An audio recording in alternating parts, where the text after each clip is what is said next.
प्रातः स्मरामि गणनाथमनाथबन्धुम् सिन्धूरपूरपरिशोभितगण्डयुग्मम् उद्दण्डविघ्नपरिखण्डनचण्डदण्डम् आखण्डलादिसुरनायकवृन्दवन्द्यम् प्रातः स्मरामि गणनाथमनाथबन्धुम् सिन्धूरपूरपरिशोभितगण्डयुग्मम् उद्दण्डविघ्नपरिखण्डनचण्डदण्डम् आखण्डलादिसुरनायकवृन्दवन्द्यम् कलाभ्याम् चूडालङ्कृतशशिकलाभ्याम् निजतपः फलाभ्याम् भक्तेषु प्रकटितफलाभ्याम् भवतु मे शिवाभ्याम् अस्तोकत्रिभुवन शिवाभ्याम् हृदि पुनर्भवाभ्याम् आनन्दस्फुरदनुभवाभ्याम् नतिरियम् नमस्ते नमस्ते महादेव शम्भो नमस्ते नमस्ते कृपापूर्ण सिन्धो नमस्ते नमस्ते प्रसन्नात्मबन्धो नमस्ते नमस्ते नमस्ते महेश शश्वच्छ्रीगिरिमूर्धनि त्रिजगताम् रक्षाकृतिम् लक्षिताम् साक्षादक्षय सत्कटाक्षसरणी श्रीमत्सुधावर्षिणी सौहार्दाङ्कितमस्तकाम् प्रणमताम् निस्सीम सम्पत्प्रदाम् सुश्लोकाम् भ्रमराम्बिकाम् स्मितमुखीम् शम्भोः सखीम् त्वाम् नमः मातः प्रसीद सदया भव भव्यशीले लीलालवाकलितदैत्यकुलापहारे श्रीचक्रराजनिलये श्रुतगीतकीर्ते श्रीशैलनाथ दयिते तव सुप्रभातम् शम्भो सुरेन्द्रनुत शङ्कर शूलपाणे चन्द्रावतंस शिव शर्व पिनाकपाणे गंगाधर क्रतुपते गरुडध्वजाप्ता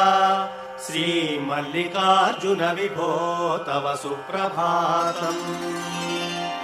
विश्वेश विश्वजन सेवित विश्वमूर्ते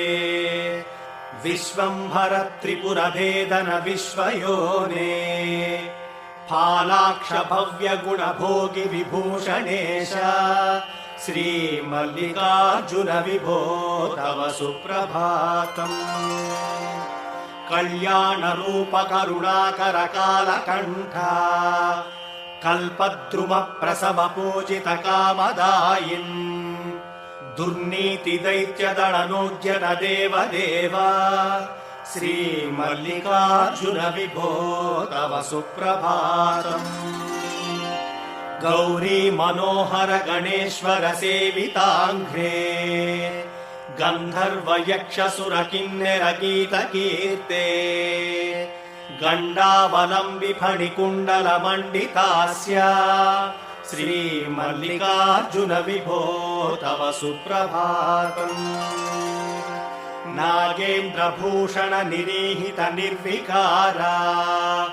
निर्माय निश्चल निरर्गल नागभेदिन् नारायणी प्रिय नतेष्टद निर्मलात्मन् श्रीपर्वताधिप विभो तव सुप्रभातम् सृष्टम् त्वयैव जगदेकदशेषमीश रक्षाविधिश्च विधिगोचरतावकीनः संहार शक्तिरपि शङ्कर किङ्करीते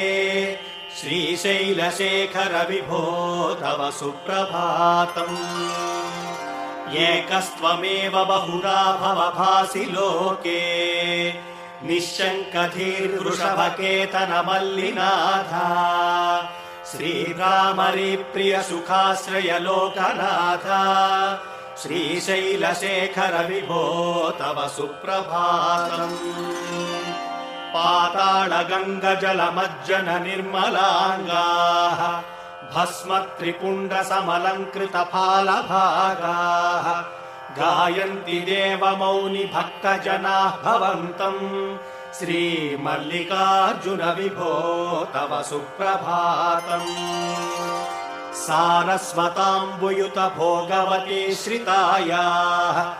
ब्रह्मेश विष्णुगिरिचुम्बित कृष्णवेण्याम् सोपानमार्गमधिरुह्य भजन्ति भक्ताः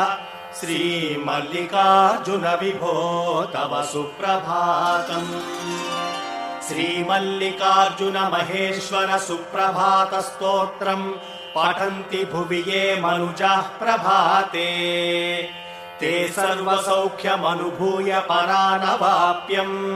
श्रीशाम्भवम् पदमवाप्य मुदम् लभन्ते श्रीमल्लिकार्जुन महेश्वर सुप्रभात स्तोत्रम्